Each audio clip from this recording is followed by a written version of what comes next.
Hi, everyone. Welcome to another episode of Bitcoin Law Review here on this Sunday morning. And once again, we have an excellent panel of great experts for you today. So without further ado, let's introduce everyone. And along with their introductions, there's so much news going on in the law world.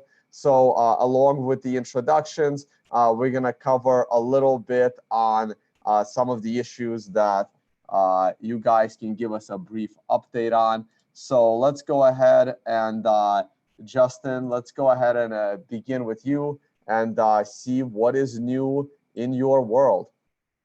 Sure. So my name is Justin Wales. I'm the chair of a firm called Carlton Fields, blockchain and virtual currency practice. We are about 400 lawyers throughout the country. My update is, it's actually a couple months old, but there was a Supreme Court case called Cyan, which has nothing to do with crypto, but it was about the removability of certain securities class action cases to federal court.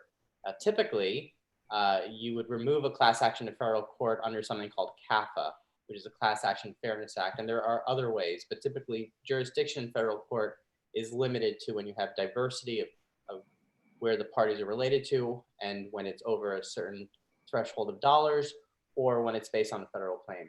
What Cyan said was that there were instances where in claims brought under the 1933 Securities Act have concurrent jurisdiction with state court, so therefore you can bring them in state court and you cannot remove them to federal court. So this is probably only interesting to the sort of class action lawyers and first-year law students, but where it becomes important is a plaintiff's lawyer could file a suit against a crypto company or any other company for securities violations, and cherry pick a jurisdiction in state court potentially, and by limiting their claims to only these federal 1933 claims, this is called SLUSA, which is an acronym, prevent the defendant from removing it to federal court where there may be some benefit to them for doing so.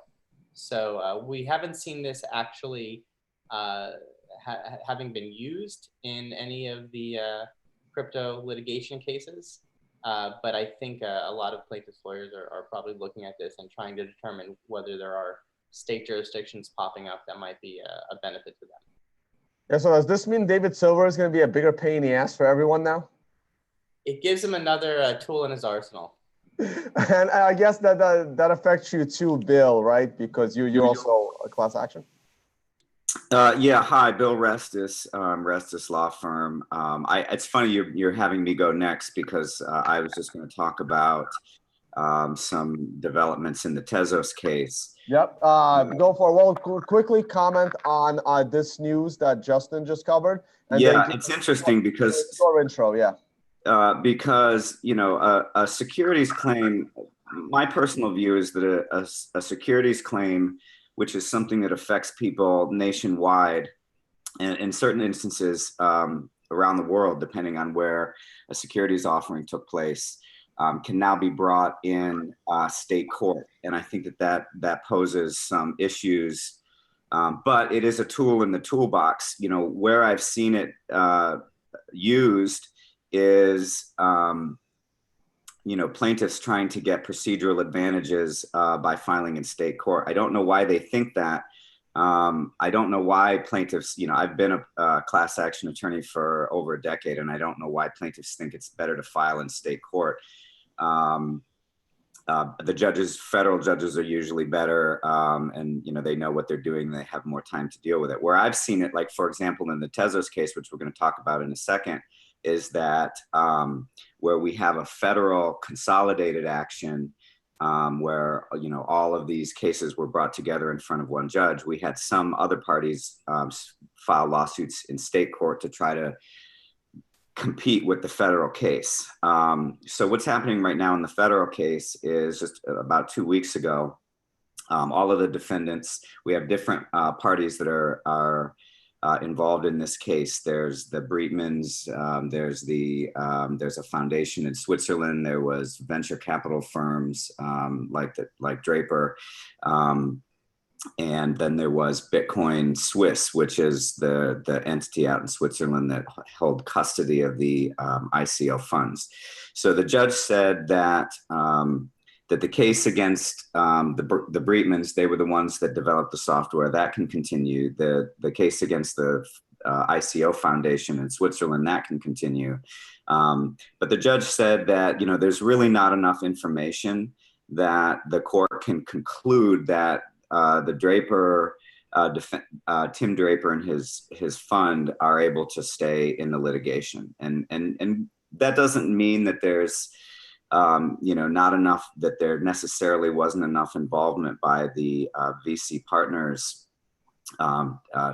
in this case. What it means is that the plaintiffs don't have enough information that's in the public realm without discovery in order to establish that, for example, Tim Draper and his firm had control, whatever that control might have been, over the ICO process. So, you know, one of the things we didn't see in the case is, you know, the 800-pound gorilla, which is, or was this a securities offering or not? The defendants in this case avoided that issue like the plague, and tried to have the case dismissed on procedural grounds and saying that it should be transferred all over the place. So that's all I can really say about it, because I'm counsel in the case for the plaintiffs. But that's what's going on in my world. All right, great. And all right, Manny, let's go with you next. Give us a brief intro and maybe update us on what FINRA said recently. Absolutely. Hello, everyone. Thanks for having me. I'm Manny Alejandro. I'm an attorney in private practice in New York, and my practice focuses on blockchain, digital assets, and crypto. So what's interesting for us to focus on is this is the second notice recently that FINRA has put out with regard to crypto assets. So I think it's just kind of interesting. I know the NFA has put something out recently as well. So now you're looking beyond state regulatory agencies, and you're looking beyond the SEC and the CFTC, and now FINRA has skin in the game. This investor alert was issued on August 16th, and it's not really significant in terms of its impact of what it says. It just really goes through what I'll call a primer for defining what ICOs are for those individuals who don't know. It gives a quick 411 on digital assets. And then what it does is it lays out 7 things to know about ICOs. I think this is worth a minute or two to spend you know, a bit of a focus on here. First thing it says is ICOs offer little investor protection. The second thing it goes through is ICO fraud is real. Talks about online platforms that facilitate trading in ICO tokens are not registered exchanges. Investors are losing millions in ICO theft is the 4th bullet. Receipt of future tokens is not a given in an ICO. That's the 5th one. The 6th one, SAFs don't make ICOs safe. 7th is FOMO can inflate ICO valuations. But why is this important? I really think it's important, again, because it appears to me, and I worked at FINRA, I worked at the NESD, which is legacy FINRA at the time, many years ago. FINRA now is planting a flag, right? And to me, doing a land grab, getting involved in the space. So, you know, this talks about ICOs. It also talks about digital assets generally.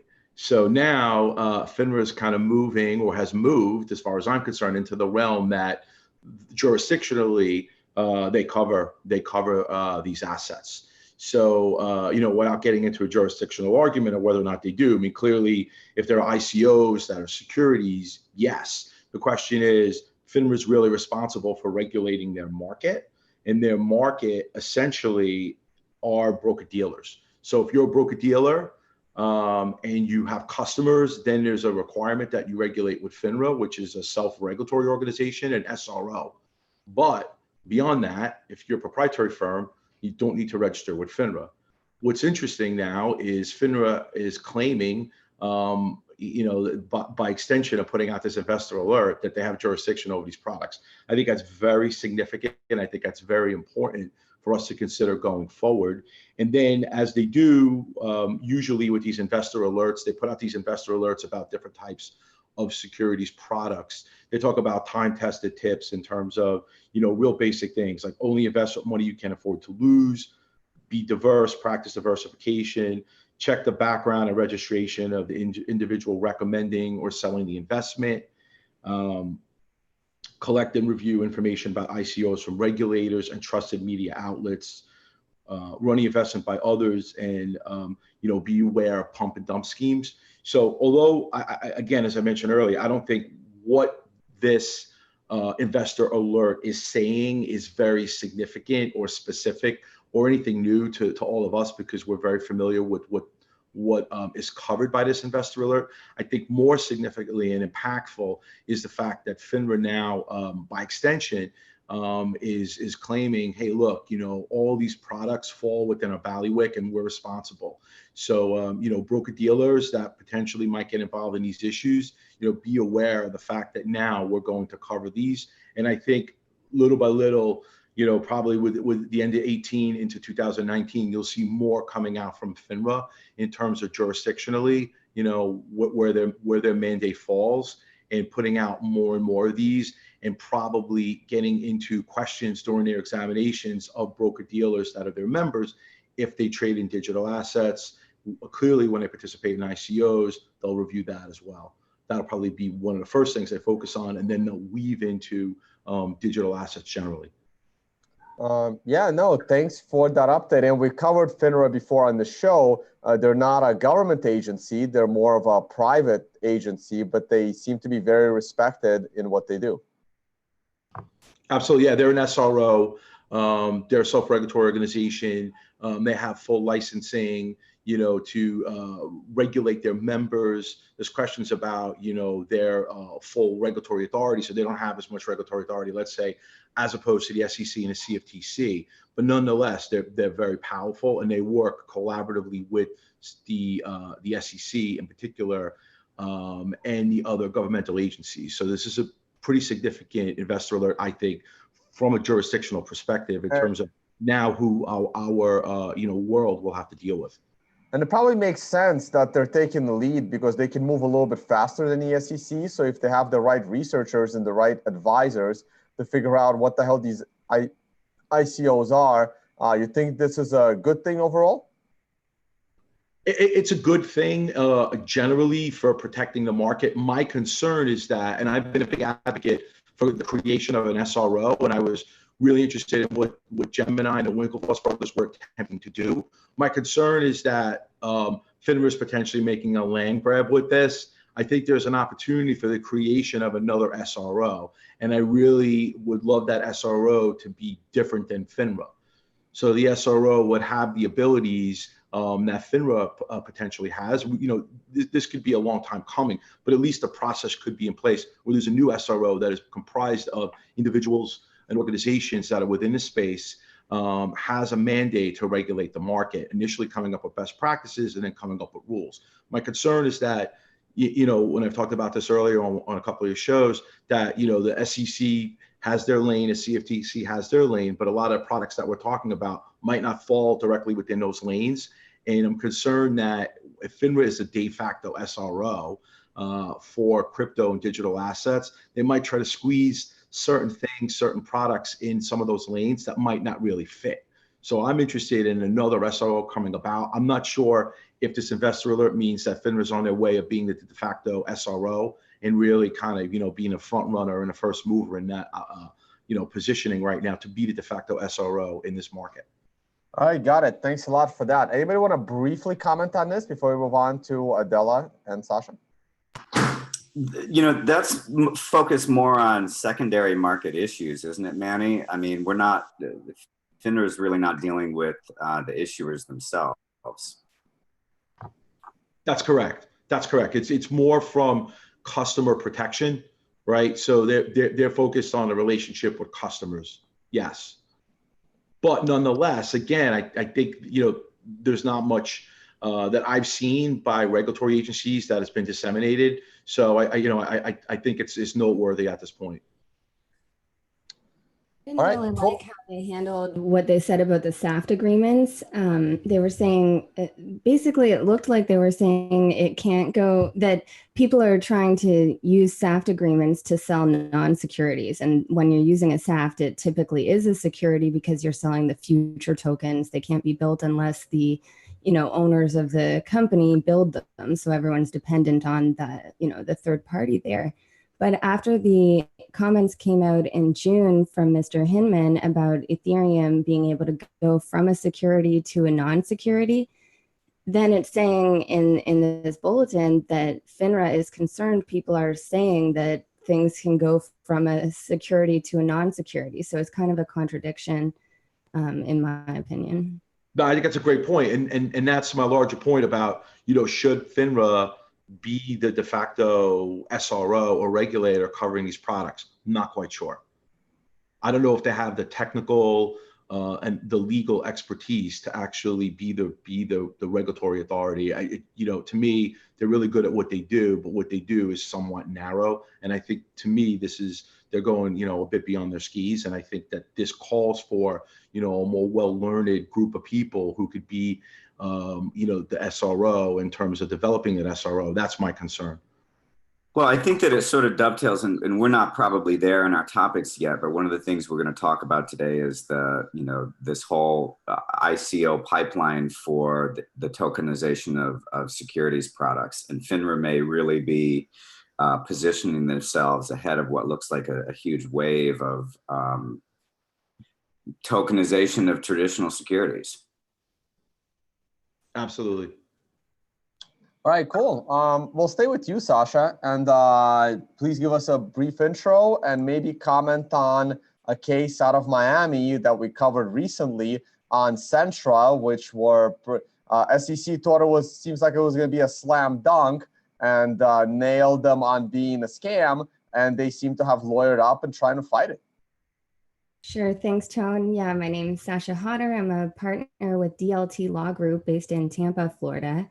And we've been covering this, or I've been writing blogs about this Centra case since I first learned about it. And I thought it was going to be the first time that we see the declaration that one of these tokens that did an ICO is a security, because the facts are so bad on it. They all the lies that they told, they used fake advisors, all this kind of stuff. And sure enough, we did get that. And they didn't contest it when it came out in state court in Florida. And we talked about it on this show a few weeks ago. But then the founders came out themselves saying, no, we're not a scam. The SEC lied about a lot of stuff.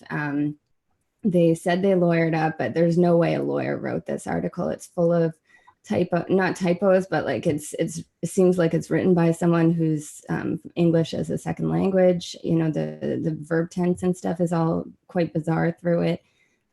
So I don't think much is going to happen here. But the only redeeming factor that maybe what they're saying has some merit is they didn't spend the Ethereum they raised. There's still 91,000 Ethereum that are sitting in the Department of Justice hands. And if they were a complete scam, they raised that money in June of last summer, June and July. I think it continued through October. And then the lawsuit didn't come against them until February or March. So, why didn't they buy Lambos and stuff like that in that interim period if they had no intention of building anything? So that, that is something to take note of. But now what they're doing is forking their technology to build, I think it was called Phantom. Anyways, some similar things. So we'll see how that progresses, but maybe it's just another, once this case is over, I doubt that they'll be allowed to, touch securities or, any kind of company ever again. But in the meantime, they're going to try and fork this. So. All right, very, very cool. And finally, Adela, give us a brief intro. And FinCen is pretty much your world. So maybe you can give us a quick update. Yeah, hey guys. I would first of all like to congratulate Manny again on having a really good, better microphone situation. So yeah, so that's my world. I'm Adela, aka Bitcoin Khaleesi, and I'm a partner at the Cogent Law Group in DC. And I've been in this world for about 18 years. And the only real update that I have today is just from the thing that we discussed last week, which was Kenneth Blanco's remarks in Chicago, which basically kind of outlined two major things, right? So he wanted to discuss how FinCen is approaching virtual currency and financial innovation or fintech innovation.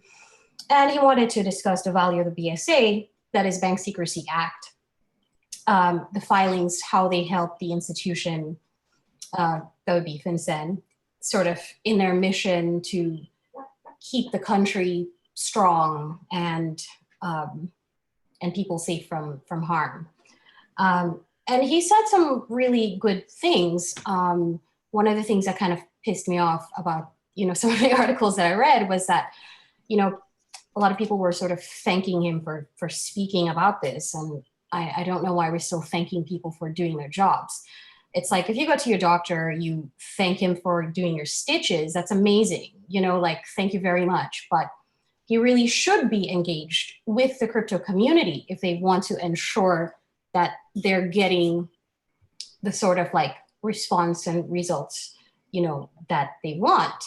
So, we had a couple of sort of takeaways from this conversation, which was really kind of interesting that, no matter what size you are, there's no excuse for non-compliance, that companies need to grow their compliance programs as they grow, that sort of thing, that you should do the reporting, SARS, a SAR is a suspicious activity report, that you should do currency transaction reports.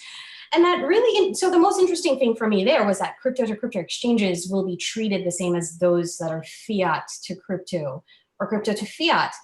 But I think, so you immediately think of something like Shapeshift, right? But that kind of throws us into a whole sort of different, a quagmire of shit at this point. Because when you read the language as it is written in that guidance to people exchanging and using virtual currencies, you're looking at language like transmitting, right? Accepting. And if you're just facilitating a platform that matches user to user, then, you got to ask the question, can you please narrow down what you want us to do?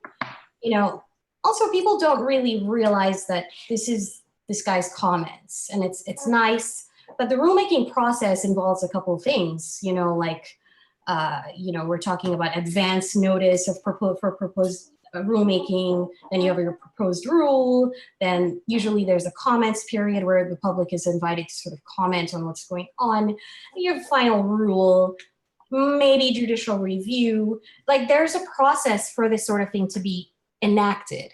And, having comments, giving comments on a stage isn't really one of those stages, I would say. But, the wagons is still circling. So my advice to people at this point is don't die on this hill. If you have any questions about this sort of thing, and you should, then you should really consult with somebody who knows what they're dealing with here. And that's it. Oh, by the way, the last thing, don't buy a car with Bitcoin. Don't buy a fiat with Bitcoin. I did that. Got ran over by a garbage truck, and 3 months later, it's still in the shop. It's like, yeah. When are you getting it back? Dude, they don't know. Seriously, they're waiting for a wheel. They have to get the wheel from Italy, and all Man, this. you couldn't get them to claim a total loss, and you get a brand new one. Yeah, so all the lawyers at the firm were like, dude, why don't you let us deal with this? And I'm like, because I just wanted to kind of go away and have the garbage truck insurance company deal with it. So now everybody's kind of telling me, you should have known, and we told you so. There's a lot of that. All right. Well, good luck with your car. Hopefully you get your fiat back. Well, all right, guys. Thank you for all your intros. And briefly, let's follow up on a story that we covered last week. I don't think everyone that's here was on. I think Justin and you, Bill, weren't on last week's episode.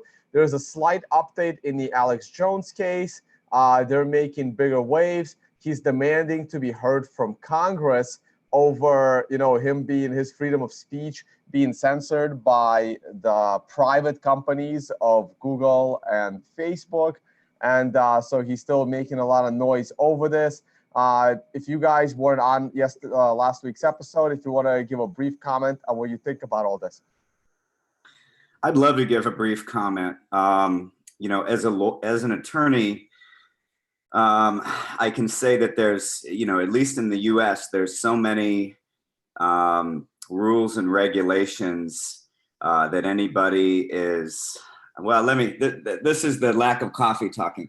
Let me start saying something else. As an attorney, I'm always very concerned about any suppression of free speech. I think that it's necessary to the functioning of our society. Whether this whole issue of whether these are private corporations or not, I think that it's clear that Facebook, Twitter, all the other ones that are involved in this are the new commons, and it's very important that in a free society we know what other people are thinking. Generally speaking, if we can't communicate with each other, we can't organize. And if we can't organize, then we can never challenge power structures. And so I'm very suspicious. When you have this conversation, you always have to have the disclaimer that you don't agree with Alex Jones. So I'll throw that in there so that I'm not labeled as a Nazi or an alt-right sympathizer. And have whatever repercussions are that on social media, but I don't find any of this to be giving me a warm fuzzy feeling at all. Justin, you want to jump in on this? Yeah, I mean, to me, it begs the question of at what point does a private company become so large and so ubiquitous that it can engage in corporate censorship? So again, caveat, I think Alex Jones is insane and shouldn't be taken seriously, but I don't think that, three of the largest corporations in the world should be able to get together and say that he doesn't deserve a platform. Now, was there collusion? Is there like any evidence of collusion between those? Well, the evidence potentially is that they all banned him at the same moment. So let's assume that it was sort of known by one that the others were going to do it. Otherwise, it's a pretty amazing coincidence. One thing that's sort of interesting is if you look at antitrust law, there are instances where private companies are required to allow competition. So you could make I think a pretty plausible argument that InfoWars and his website and his platform on his website is a competitor of Facebook or is a competitor of Google because they share content, whatever. There's a line of cases dating back to the 70s to around the 90s dealing with ATM networks. And the federal courts have said that there are instances where you need to allow competitors to be able to use and access those ATM networks, even though they are your competition, because they are part of the infrastructure of a local economy. So you could make an argument, I think, that because everyone gets their information now through Google, Amazon, or YouTube, I mean, you're all watching this on YouTube now, that these are effectively public goods. They're public infrastructure for the dissemination of content. And I think that's sort of where he's going with the threats of a lawsuit. Now, does he have an ability to, force Congress into giving him a hearing? I don't think so. I don't think that they're going to want to give him a bigger platform because he's so controversial. But I imagine that sometime in the future, you're going to see congressional hearings with people from Facebook and people from Amazon and people from Google talking about what their role is in filtering content out as they become, some of the most ubiquitous companies in the world. Yeah, thanks, Justin. And that was the question I was going to ask the panel, because last week when we talked about this, everyone was pretty much on the same page that he probably was not going to be able to use RICO laws in order to go after them. Anyone here thinks that he may be able to get a hearing in front of Congress? I don't think so. Anyone thinks that he might? Looks like no one's jumping in. It definitely seems to be a legislative issue. I mean, and I don't know a ton about this. I'm busy with law stuff that pays. So I haven't had a time to do the research on this, but I know that there are some laws that pertain to, for example, Facebook and Google and YouTube that immunize them from liability of the content that their users post on their platforms. And I think that one of the ways that this type of conduct could be challenged is by saying that when they start to make editorial decisions about what content can be posted, then they lose their ability to claim immunity for the content that's posted on their platforms. And I don't know the details of that. That's a high level, back of the napkin, shooting from the hip type of analysis. All right, gotcha. All right, thanks for that, Bill. And let's jump on to the stories that were actually hitting the headlines this week. And the first one of those is Ripple. And there seemed to be a lot of controversy over this specific article published by Bitcoinist, where the headline says, lawsuit against Ripple thrown out as court denies plaintiff's motion to remand. And once this article came out, even in the comments, people were immediately writing in, that's not what the court statement actually says. And I thought I had the court statement somewhere. Here it is. So here's the full court statement. Unfortunately, I did not have time to read it. Maybe perhaps Sasha, I think you read this court statement. I'm not sure how many of our panelists did. Can you, clue us in on what actually happened here with Ripple? Sure. I think in summary, their attorney, Mary Jo White, was very skillful here and found a new question of law, because there's certain aspects of state law, like this case was brought in state law, which I thought was bizarre because it's a federal security issue. Usually anything to do with securities law is brought in federal court. But the California Corporations Code has some really favorable law for a securities law case. So I think that's why they thought it would be best to bring in California. But anyway, it's getting remanded to federal court, and the California Corporation Code has some language in it saying that if it's brought under a state claim under that California Corporations Code, it can't be remanded to federal court. But anyway, they had to do a big review of whether or not it could move to federal court or not. And it turned out that, yeah, it could move.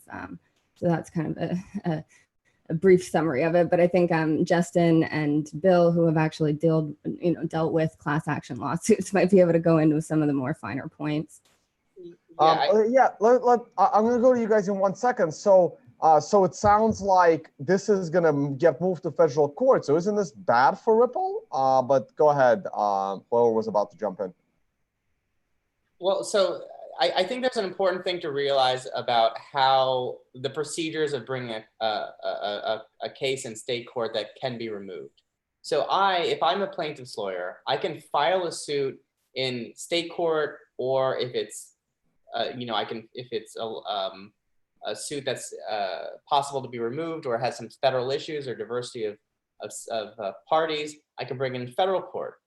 But I have an opportunity as the plaintiff to decide where I want to bring it. And there are very, very few types of cases that can only be brought in federal court. There's usually concurrent jurisdiction. So I can bring it in state court, and then the defendant has a right not to ask to remove it, but they just make a motion to remove to federal court, and it's automatic. They say, this is no longer in state court, it's automatic in federal court. It automatically goes to federal court.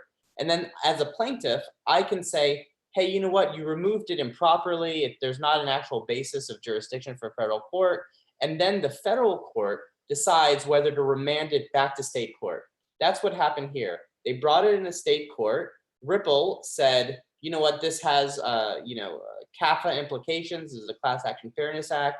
There are reasons why it belongs in federal court. It automatically went to federal court, and then Coffee said, no, there's this state securities claim that grants jurisdiction to state court.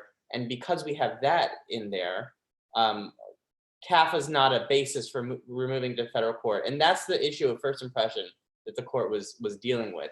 And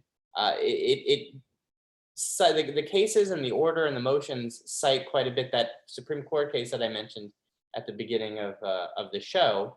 And basically what they said was, because there are independent reasons to remove to federal court, you can remove the whole thing to federal court. Whereas the Cyan case and some of the other cases that were specific about different concurrent securities claims said that if you bring an individual claim that has concurrent jurisdiction in state court, then you can't remove it, or you can remove it, but it has to be remanded back to state court. But it's a lot of sort of procedural sort of complications, but in the end, this is just going to continue in federal court. Okay, so Ripple lawyers were trying to get it out of California. They wanted it to go to federal court, is what you're saying. Yeah, and you typically, it's like what Bill said earlier. You typically want these types of cases, litigated in federal court because the judges are a bit sometimes more sophisticated. They have law clerks that can spend the attention and the time needed to do these complicated, what we call negative net worth cases. But there are reasons why plaintiffs' lawyers, for instance, would sometimes want to pick a state court. So for instance, in products liability cases, there are districts in Alabama and Mississippi that have become just known as very plaintiffs friendly places. There are the Eastern District of Texas, for instance, is just known as a very plaintiffs friendly jurisdiction for IP litigation. So there are procedural reasons why a plaintiff might want a state case, but part of the reason why CAFA exists is to allow you to take these types of cases to federal court. So there's that's a lot of detail about the intricacy between state and federal court procedure, and I definitely agree with that. I think that the end result of this is that there were multiple claims that were brought in the Ripple case. Okay, there were the federal claims under the Securities Act claiming that Ripple was a securities offering and they failed to register the offering with the SEC. Okay, that's a federal claim under the securities law, federal securities laws. There's also state law securities laws that were brought by the plaintiff in this case. So the end result of this ruling is that in federal court, the plaintiff can't bring those California Corporations Code claims. So it's not just a procedural issue of where you get to bring it. It's that those claims under the state law, under the California securities laws, cannot be brought. That's what is going to be the result of this ruling, because in federal court, you can only bring a federal securities claim. You can't bring a state law securities claim unless it deals with issues that, I don't want to make everybody's eyes glaze over who's listening to this.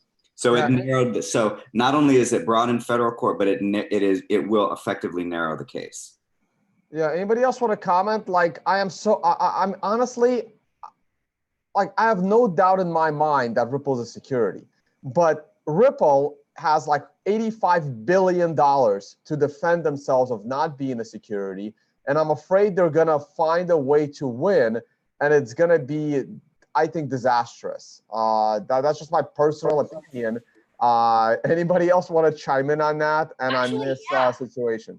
So I don't know if anybody else remembers this, but so basically, FinCen was the first, so Ripple was the first company that FinCen fined, right? So this is not their, and this is also not their first brush with the Northern District of California, because back in 2014-ish, 2015-ish, FinCen, working in coordination with the U.S. Attorney's Office for the Northern District of California, actually assessed a $700,000 civil penalty fine against Ripple Labs, right? what was really interesting about that was that I think they actually eventually settled for $450,000-ish. This was because of their failure to register as an MSP, have a compliance officer, have a written compliance program, and all of this stuff.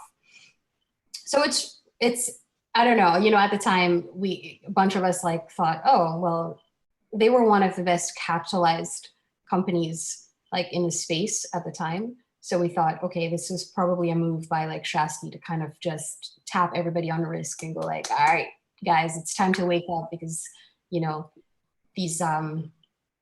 these like penalties and shit are like real. So I don't know. I was just pointing out that it's not their first brush with the Northern District of California. And I think there's more, talking about, whether or not this was a securities offering. So when you get into complex litigation like this, you can either deal with the merits of a case or you can deal with procedural issues, right? And very skilled counsel, especially defense counsel, when they're trying to defend their client, will, instead of, if everybody knows, for example, and I'm not saying this is the case with Ripple, but let's say everybody knows that it was a securities offering. I'm defense counsel. What am I going to do?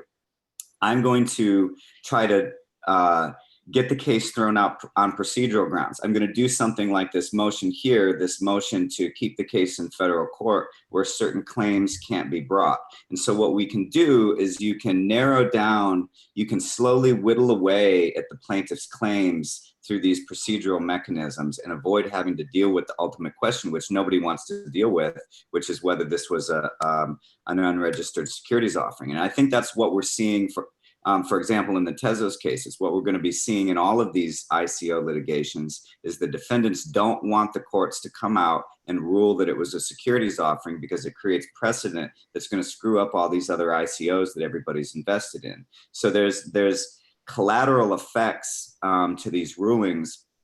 And that's why, Mary Jo White, the defense counsel, and the other defense counsel in all these ICO cases are going to be, as much as they can, avoiding, as I said, I called it earlier, the 800-pound gorilla is, once we start to get these rulings that these were unregistered offerings, it's going to cascade throughout the entire industry.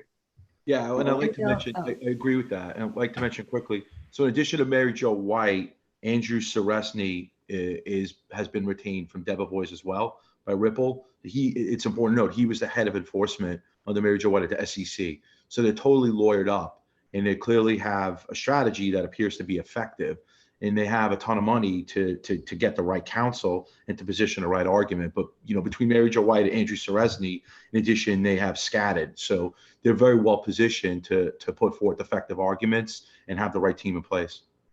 And if you look at the plaintiffs here, they didn't even lose any money. And so if typically these type of things are done on a contingency basis where the lawyer ends up getting paid around 40% of the overall recovery plus legal fees.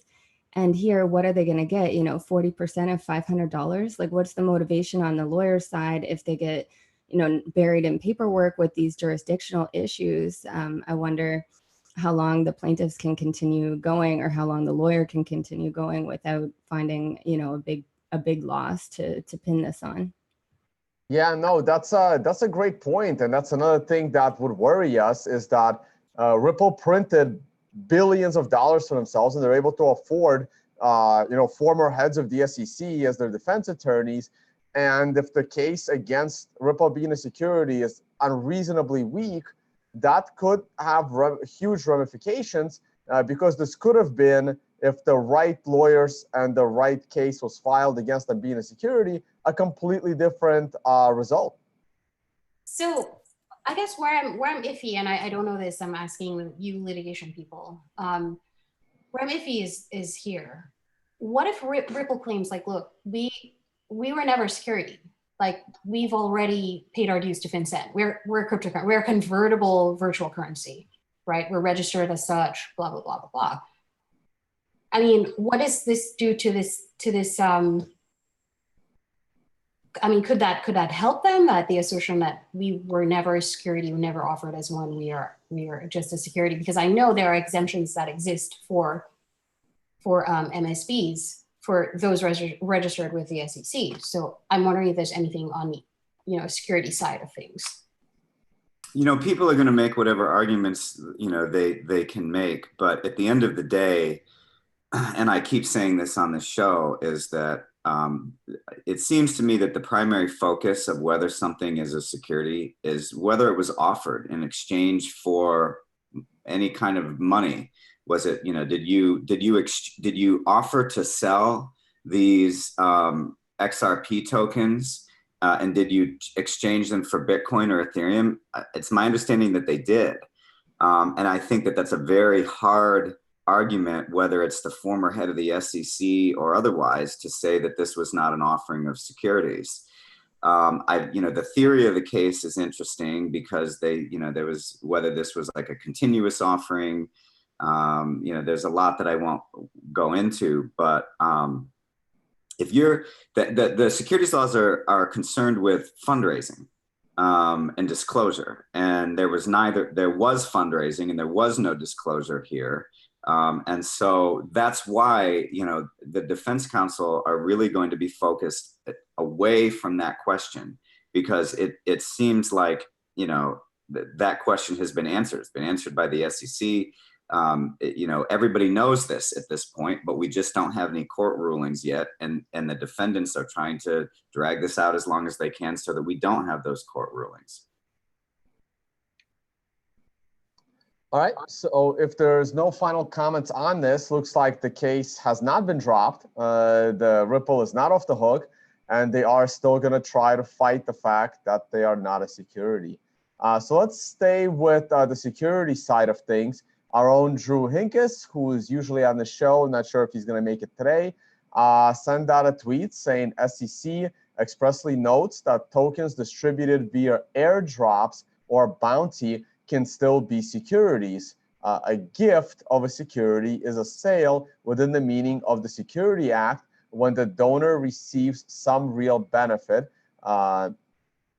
Expect debate over this constituent or over what it means to be a real benefit.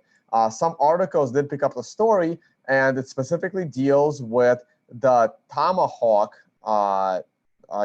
company, Tomahawk Exploration LLC, and they got their ICO got slapped, or their CEO got slapped with a $30,000 fine and a lifetime ban from, I believe, being on a board of directors or raising money or being involved in anything that smells like a security. I really wish this would happen to all the founders of Ethereum and Ripple and many other ones, because again, I don't see much difference between all of these. And here's the actual, court ruling or case ruling in it. I don't know, I'm not sure who wants to jump in first, but whoever dove into this full ruling, I would love to hear comments on what's going on here and the concept of airdrops being securities. Yeah, I think maybe a bit of a history lesson for gifts and gifts being able to become or being characterized as securities. This was a question that the SEC was struggling to deal with over 20 years ago or around 20 years ago in the first internet boom. And there's some guidance and some SEC opinion letters that talk about basically gifts of shares, gifts of stock in the context of internet, companies. I think there's actually one that's specifically, it's either Domino's or Pizza Hut, but they were giving away free shares with pizzas as promotions, trying to get people, to get excited about the company. These were regular shares that you could then take to secondary markets, what have you. And one of the things that the SEC said back then was, even though you're giving something away and you're not getting money in return, you're still getting something of value. And the value in, these share cases from 20 odd years ago was goodwill, excitement, a sense of building a community. They were sometimes a little intangible, but they were still a value to the issuer of that security. So about a couple of years ago, 2 years ago or so, people started really latching on to the idea of airdrops. And then over the last 6 months, year to 6 months ago, you've seen a lot of airdrops and a lot of lawyers crafting these strategies of, okay, if I get you onto my system some way, maybe I'm going to sell you some securitized token, but that securitized token is going to allow you to then have free airdrop tokens of something that we'll call a utility token or what have you. Then that's not a security because you're not issuing it for money. And what I think the Tomahawk opinion does is it says, no, it's not that simple. You still have to do an individualized analysis to determine whether the issuer is getting something of value for giving that that token away through an airdrop or what have you. And it could still be a security. So it really just, I think, cautions people who are trying to use airdrops as a loophole or a workaround to pay attention to what the SEC has been saying for many years, and to make sure that you really determine whether the person who is purchasing or receiving these tokens is doing it basically as an investment opportunity. Anybody want to jump in? I think Sasha, I think you wanted to say something. Sure. Yeah. I don't like this ruling at all because I think they're going too far here and they're conflating different issues. So this company they also made a lot of misleading statements about the oil drilling that they were doing, and that token holders could eventually move the tokens into actual stock, if I understood it correctly. So that was, that's what got them into the securities side of things, because they're offering, securities like things to be done with the tokens that apparently were false and misleading statements. So that brings them into securities fraud. Then they bring in the airdrop issue, and, it's going to set this big precedence. And Justin's certainly right. And I didn't know all of that history. I knew there were some of the like free stocks given away were called securities, but they say that we need to look at the Howey test, but first they say the first prong is that we have an investment of money. Well, every FinCen and every state have given a different definition of whether a token or convertible virtual currency is money, but apparently investing something of value now is, the definition is expanded. So yes, investing with Ether or Bitcoin is in making an investment. Then they go to expand it to, if you give it away for free, that's the same as an investment of money. If you give it for your time, that's an investment of money. So I think they're just, really expanding the definition of the first prong of the Howey test here, but they're, piggybacking on the fact that they have something that's already engaged in securities fraud to go ahead and do this. So it just, muddies the water for everyone else that did straight airdrops or that had bounty programs. And I don't think bounty programs are something we want to discourage, because sometimes they help find bugs, or people can hack into the system, and that's valuable information. So if we get rid of them entirely because everyone's scared that now they're violating the SEC's securities laws by doing them, I don't think it's a good direction. Yeah, I would agree. I think that was well said by Sasha. I mean, to me, the cease and desist order jumps all over the place. I mean, what's important for me to note is respondents failed to raise money through the ICO. So, it's a failed ICO, didn't raise any money. They're clearly focusing on the bounty. The SEC, I think, is conflating a lot of issues. And Sasha correctly mentioned, with regard to the Howey test. I think, the facts, though, are on the SEC side. I mean, if you look at this from a facts perspective, David Thomas Lawrence is 76. He has a criminal record. He has some kind of oil exploration company which has failed. So it looks like they go the route. Somebody says, hey, go the route of doing an ICO to raise some funds. They tried to raise funds in the past. It didn't work. The ICO itself didn't work. He had a criminal record. that wasn't disclosed in the white paper. So, you know, there's a lot of facts that are on the side of the SEC that kind of make them, you know, put them in a better position to argue and to issue this order. He's also 76. So if you look at the practicality of the case, he agreed to a lifetime ban. He's 76 years old. Secondly, the fine is $30,000. So I think the impact of this, to me, is much more dramatic and significant for us to consider going forward with bounty programs than the actual cease and desist order. I think, to me, you know, for the organization, it's really, you know, a small fine to pay. He's 76 years old.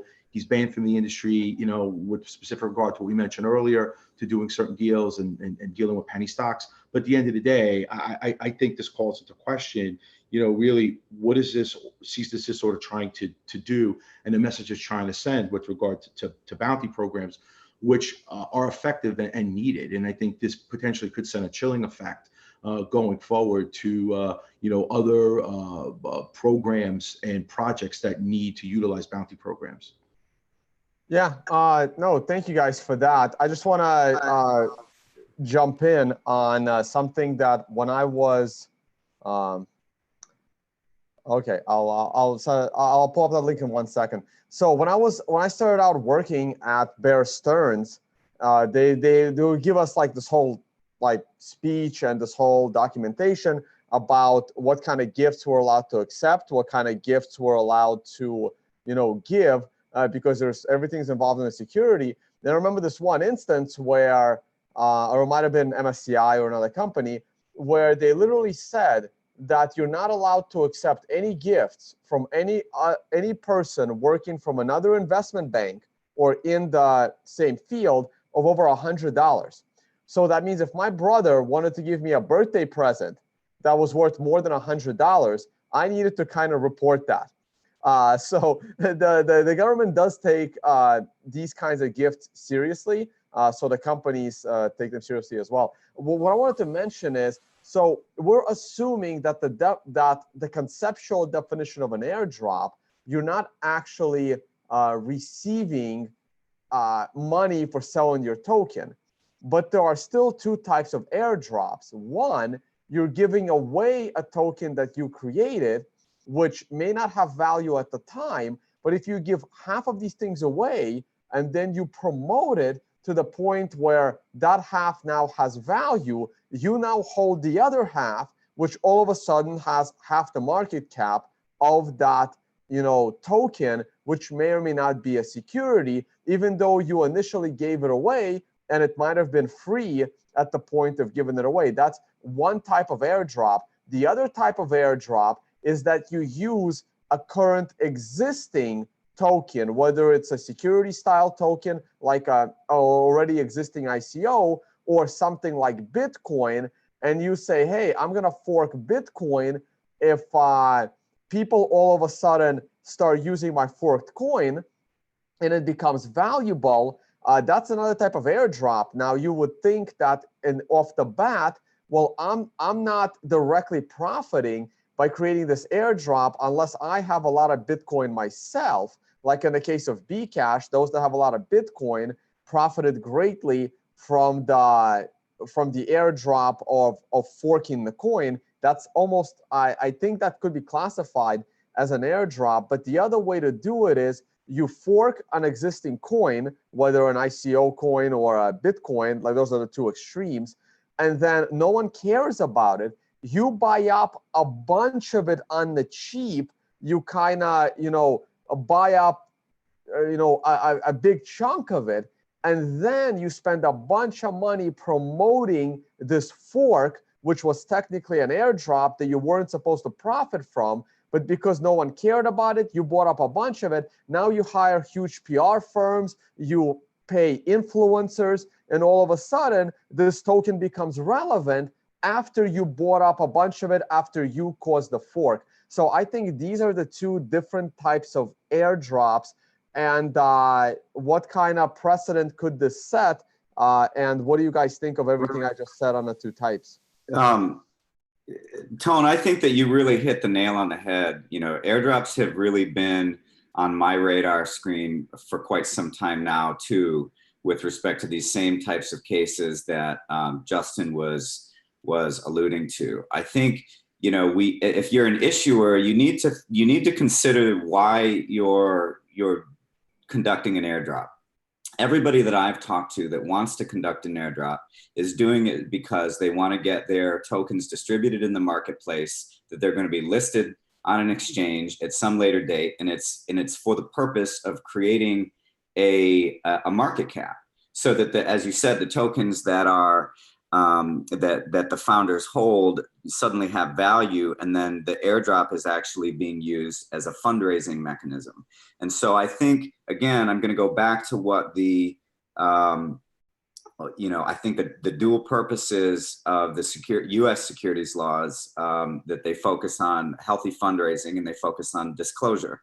So if you're using an airdrop as a fundraising mechanism, you're going to be probably implicating the purposes of the securities laws. And so you're going to be putting yourself, you know, on a spectrum where you're closer to it being a securities offering or not. I mean, and so we're dealing with a really gray area here. Nothing is absolutely clear. And I think that when you, you know, people ask me, they say, well, what about this? If I do this, is this a securities offering? Is it not a securities offering? You know, we're on a bell curve of probability here. When you add certain features to something, it's going to get you closer to being a securities offering. You take certain features away, it's going to get you farther away from being a securities offering.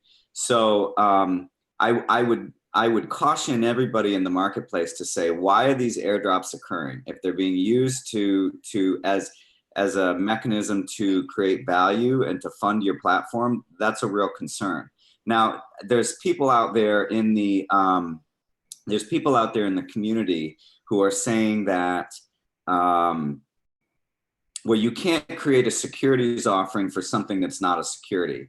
And so, for example, if you look back at all the cases where something was considered to be, you know, a gift of securities was considered to be an unregistered offering, they were all stock, right? If we look at the facts of this particular enforcement action, we can see that independent of the airdrop, there were other features that we could say created a security. For example, there was an ICO. So there's an issue, there's debate in the community about whether the airdrop itself can take a non-security and make it a security. I think that's an open issue that is going to be fleshed out. But, you know, and then again, the other issue that you're talking about, Tone, is market participants making a fork, buying up all of the token on the cheap, and then, you know, promoting it. That deals with the other issues of the securities law, which is disclosure, right? So when you're getting into these types of always go back, you know, when we're trying to decide what box we put these projects into, whether it's a security or not, consider the purpose of the laws, and then you're going to have some idea of where the regulators are going to want to go. Anybody else want to jump in on that? I'll just add one thing, because I think we sometimes look at every use of you know, sort of a token that sometimes is, you know, a token other than Bitcoin as being nefarious, and a lot of the implementations of these technologies as being used solely for the purposes of getting the founders a large amount of money. But imagine this situation. I have a system that actually needs users who have a proprietary token to operate. And I build that out. So what I do is I say, okay, everyone who has Ethereum now has an equal number of, you know, Justin tokens. And the reason I'm doing that is to bootstrap virality of my system. I need some sort of network effect for this to get off the ground, right?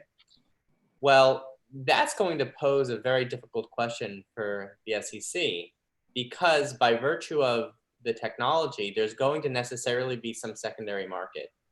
By virtue of how the market has developed, I, as the founder and the founding organization, am going to have some supply of that token, which will necessarily raise because other people are now using it, and my platform becomes more advanced. At the same time, the only way the platform can potentially get to the point where it needs to actually be useful is by obtaining this network effect. So I would argue, well, I need to give these out as basically free tokens to influence people to use my platform. So that's the type of situation that I think the Tomahawk is not that, but that's the type of situation that I think is going to produce interesting opinions and interesting law, because you have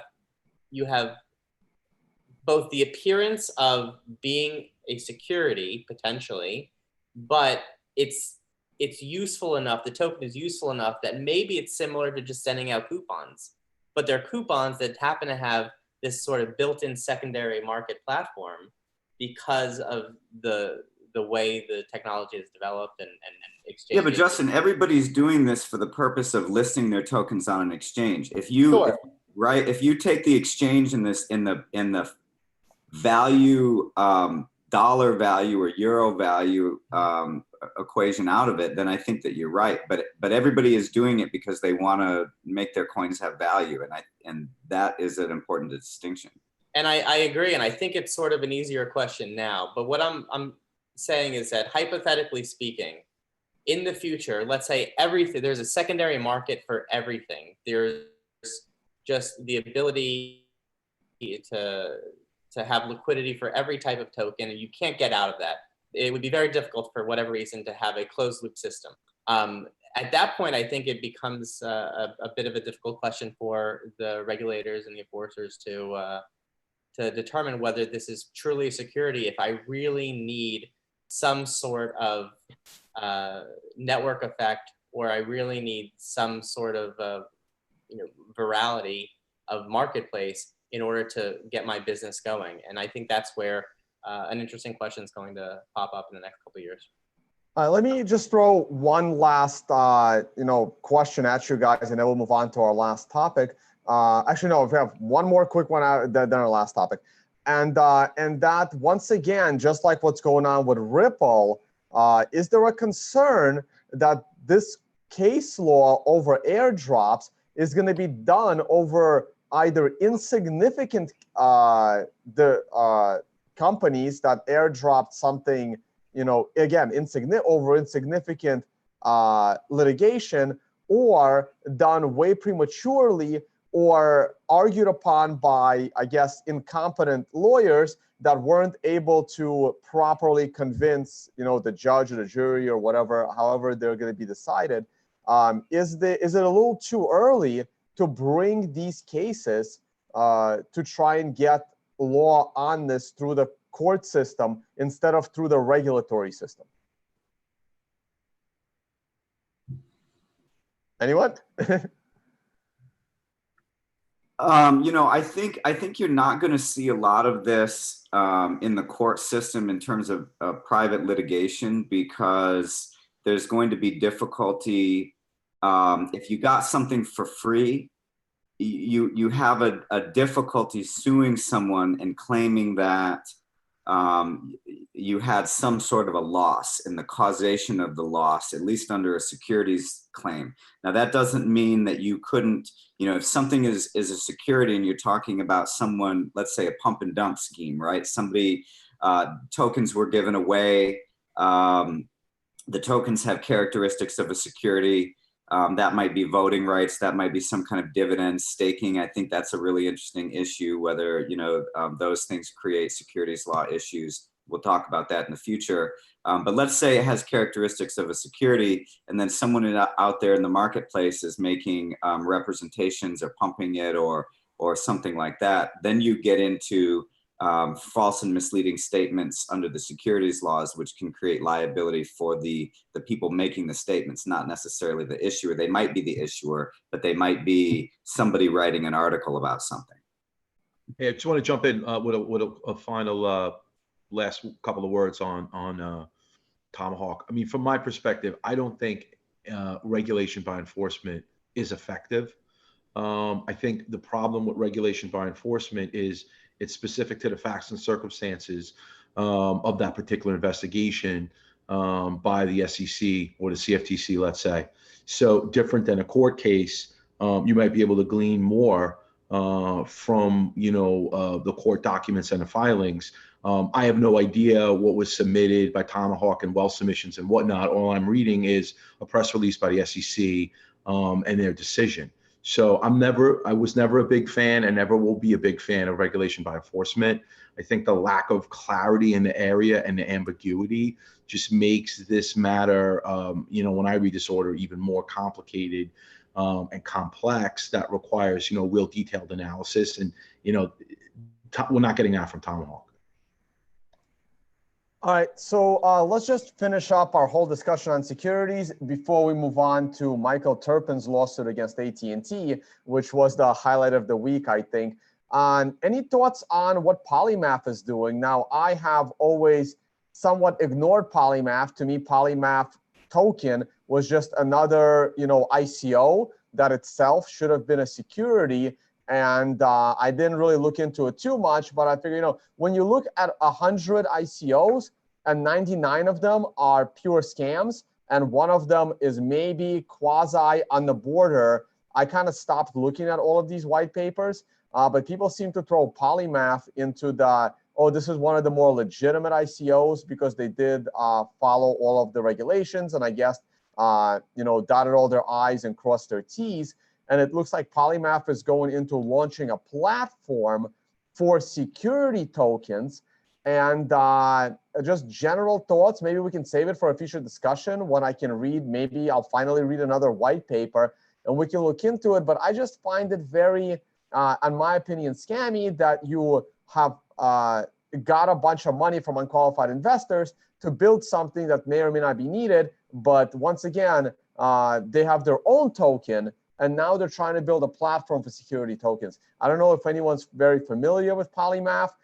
Somebody can jump in here. I have not looked too much into it. To me, it was another ICO shitcoin from the start.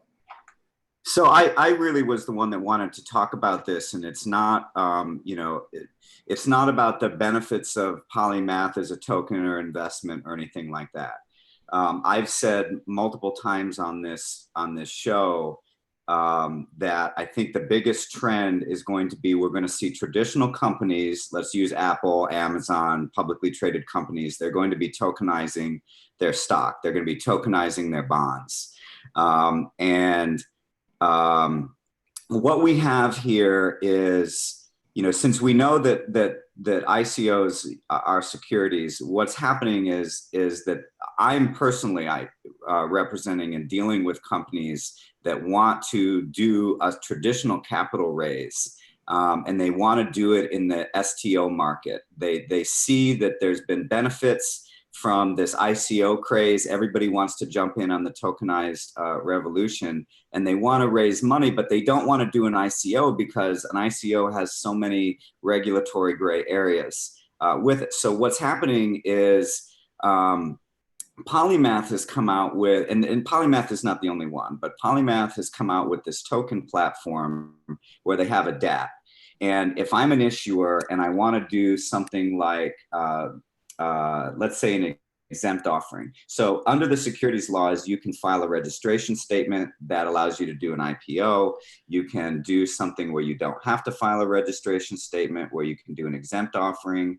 And there's all of these rules and regulations that limit the type of offerings you can do. You have to have limitations on the amount of money you can raise, the amount of investors you can have, who your investors are, whether they're from the US or whether they're not from the US, whether they're accredited or not. There's lockup periods, there's dividend issues, there's voting issues.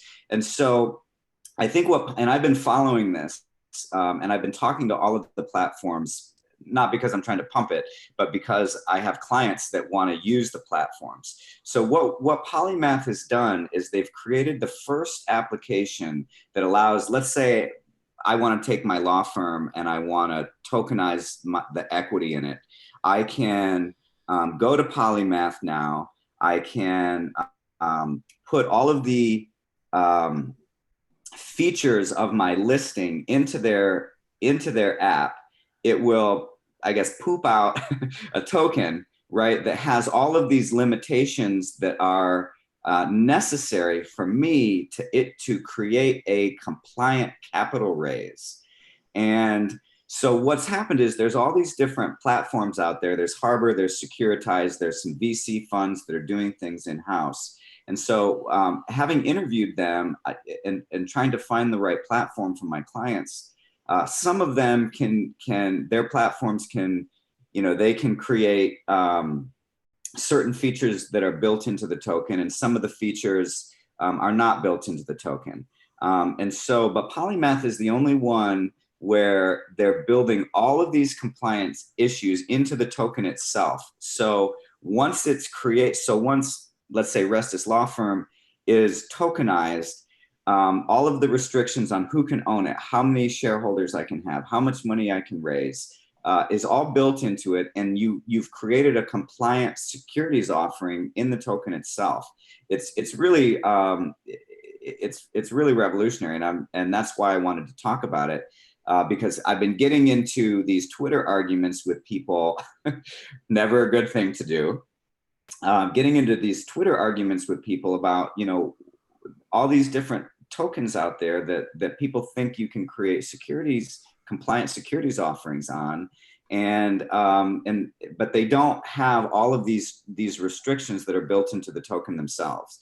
So that's why Polymeth is so interesting for me, because we're talking about securities. We're talking about the change in the market from the ICO to the compliant securities offering. And it looks like we have something that might actually serve that purpose for the first time. All right, let me challenge you a little bit here, and I guess you can reply to it, or hopefully somebody else will jump in as well. So I have a couple of minor issues. Now, that all sounds great. If you, if your business, if your company wants to go that kind of security route on some kind of a new platform versus trying to go IPO, there could be something there if all the compliance is built in. Now I have two issues there, right? And they're all going to surround the claims of Polymeth. So first of all, Polymeth themselves were an ICO. And again, because I haven't read their white paper, and maybe I will, maybe I won't, are they claiming to be a utility token like Ethereum? Because if they are, I will find that to be totally scammy, because based on what they are offering you, their own utility token having a floating value traded by unqualified investors and no age restriction, no geographical restriction. So if they're claiming that their own token is necessary to take your token to be a security token, I think they are gonna have potential problem with that, because I think that's misleading, and I think that token is bullshit, just like the Ripple token. Now, if Polymeth actually claims that their own ICO token, which I believe that they have, can someone confirm? Or it was airdropped. Their own. That deals with the whole issues we were talking about today. What kind of an airdrop? Well, you had to do a register. So they had you do a KYC. So you had to be an accredited investor. They had something like 50,000 or so accredited investors, I believe, that signed up to get a certain amount of these tokens airdropped. And then they were listed on an exchange. I think it was KuCoin that was first. I've been following this project for a while just because of particular interest. Well, but, we haven't covered this issue, but KuCoin looks like a total scam, because no one can even find their office or a single employee. Right. I mean, and they're out. The token is traded on. And again, I'm not trying to shill Polymeth. I think you're raising some real issues, because their token itself was airdropped, and it was done for the purpose of raising funds, which right. Right? So sorry, Bill. So from what you've already said, it sounds like it was that first scenario of an airdrop where they printed X amount of tokens, they handed out 20 to whatever % of those tokens to influential people for free, in order for their majority of their tokens that they're still holding to be valued. Right. So it implicates all of the issues that we've discussed. You know, but at the same time, you know, whether or not this platform succeeds or fails, there's a marketplace out there for companies. I mean, and I think that there's a tremendous demand. Polymath, for example, has said that they have something like and again, not sure for Polymath. Polymath has said that there's thousands and thousands of companies that are in a wait list to actually use their platform and to use their platform to develop this. So that there's a marketplace out there for companies that want to tokenize their assets. And I want to know who it is because people want to use it. I want to use it. I'm with you there. I just want to, like, again, this is kind of what I've been doing in the space for years. I mean, I can poke a dozen holes in how Polymath came to this position to offer you something that you want. And I'm pretty sure that I'm going to find some serious, you know, questionable ethically path for them to get there. Now, that is like my Ethereum argument on the creation of Ethereum and the Ethereum token.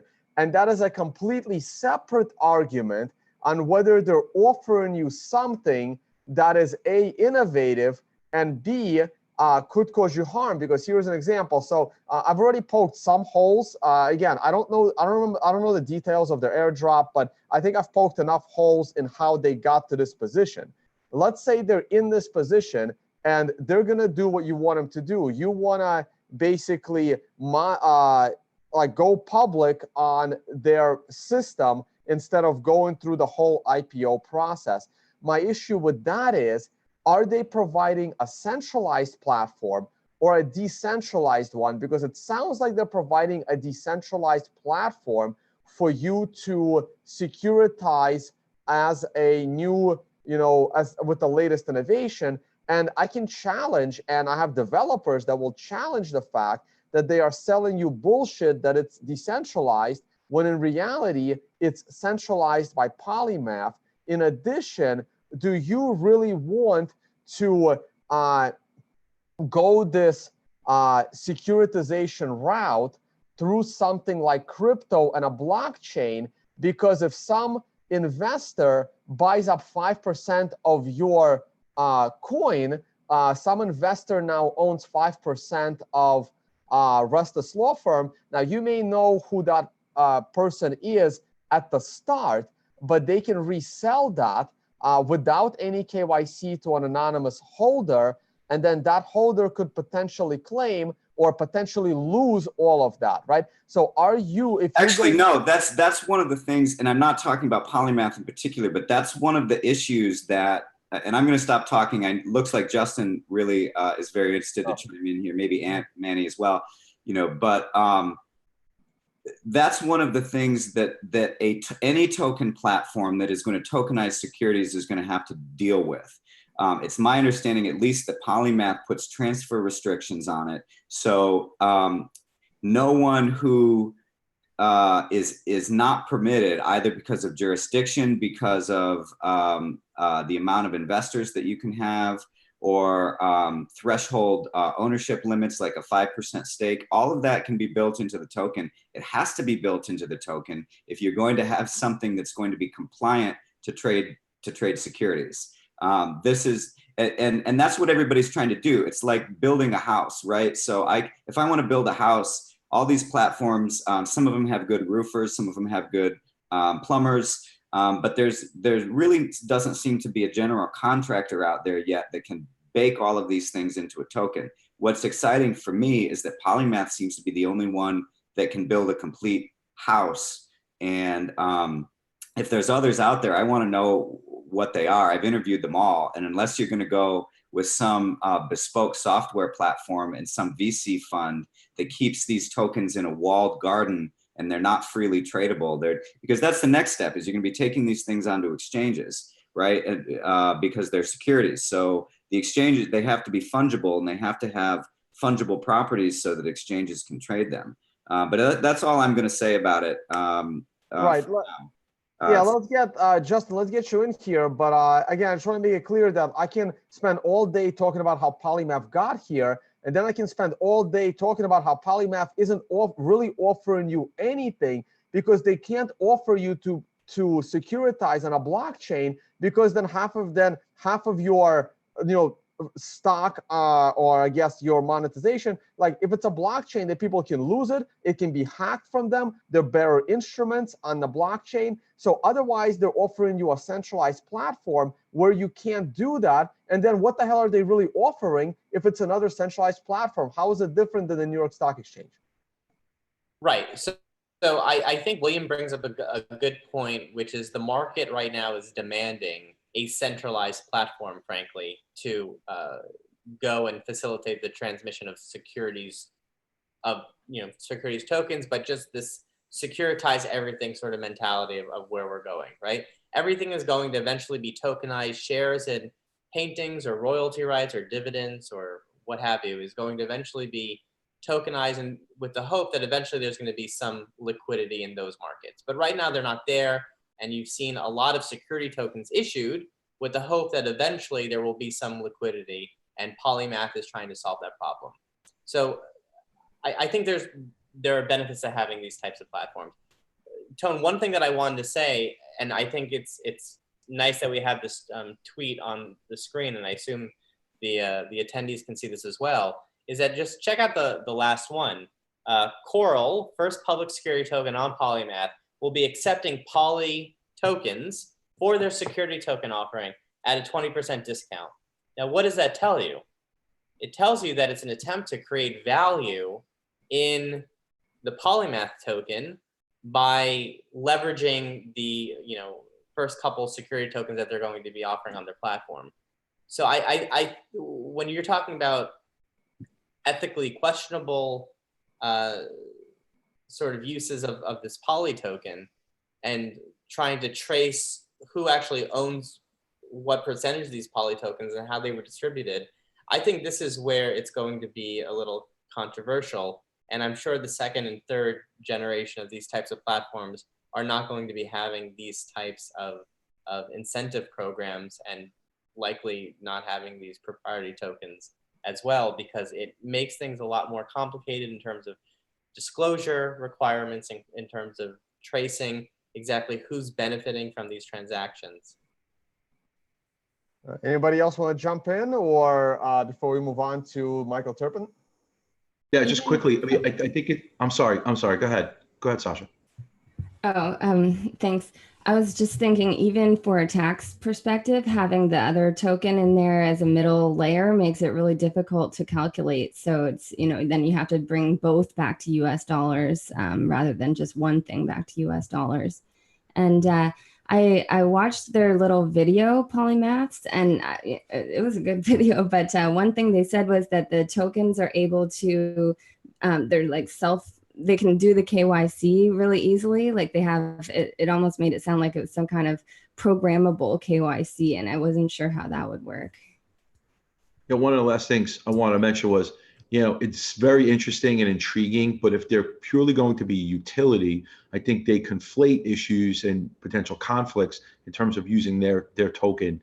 So to Justin's point about, the last bullet on the tweet, if they're purely utility, that would be clear in one way in terms of, they derive economic benefit in certain ways. But to the extent that they're introducing their coin with regard to other tokens that they're actually issuing or disseminating, or working with to disseminate, I think that is potentially a conflict. So to Tone's point about the New York Stock Exchange, I mean, clearly New York Stock Exchange or NASDAQ or utilities, and it's very clear that they're acting as such. Right. I mean, you're not exactly, NASDAQ is a publicly traded company. They don't exactly give discounts to launch on the NASDAQ if you pay in NASDAQ stock. Exactly. Exactly. All right. So let's move on to our final story of the day. And this is so I heard the news, US investor sues AT&T for $224 million. I actually had no idea this investor was Michael Terpin until I read the article like 3 or 4 days ago, because we were originally going to do this show on Sunday. So I have a little bit of background here, not on Michael Terpin. I've known Michael Terpin for a while. I've spoken at some of his conferences. Back in the early days, everyone was a Bitcoin maximalist, and Michael Terpin and his company went the way of the ICO route and working and doing PR for a bunch of, Justin, are you still with us? Yeah, I'm taking off. Yeah, we're gonna say goodbye to you on this one. You gotta run, and we'll have to hold fort without you. Any final words before you go? Thanks, everyone. I'll see you next week.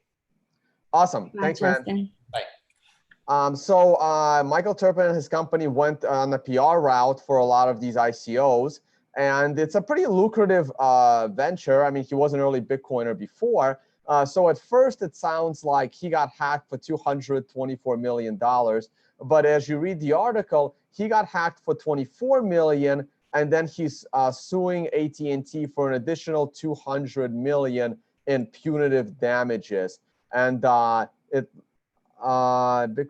Okay, so there aren't that many details in the case.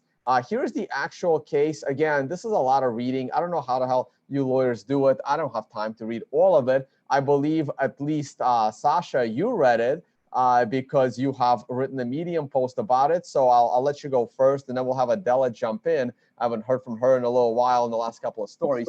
But just as a background on how this happens, my SIM card has also been hacked. Leah's SIM card has been hacked. A lot of the people that I know, their SIM cards have been hacked. So just as a background of what happens in these cases, some people think that if your SIM card is jacked, basically either a hacker contacts your cell phone provider and eventually gets a bored employee on the phone that doesn't do the proper, asking you to identify yourself, and they're able to port your phone number onto their own SIM card, and now they have your phone number. Once they have your phone number, remember, if you have Bitcoin inside your phone, Adela, you gotta run. Did we lose you already? Oh, we just lost her. Damn it. Lost Adela.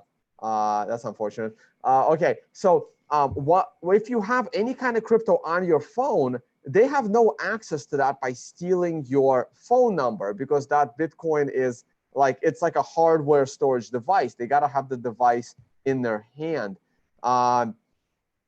So the way this works is only your Bitcoin that's connected on exchanges is pretty much at risk. So what do they do once they get your phone number? They now try to use your phone number as a second factor authentication to change your password on your email addresses. And once they have your email, they can then go ahead and take control of your Twitter, and they can change the password and email of your Twitter. They can take over all your social media, and then they go after your crypto exchange accounts. Like now they can go to Coinbase. They are positioning your phone number. They're in possession of the email you have connected to Coinbase. And now they can take control of your Coinbase or your Bittrex account or any other altcoin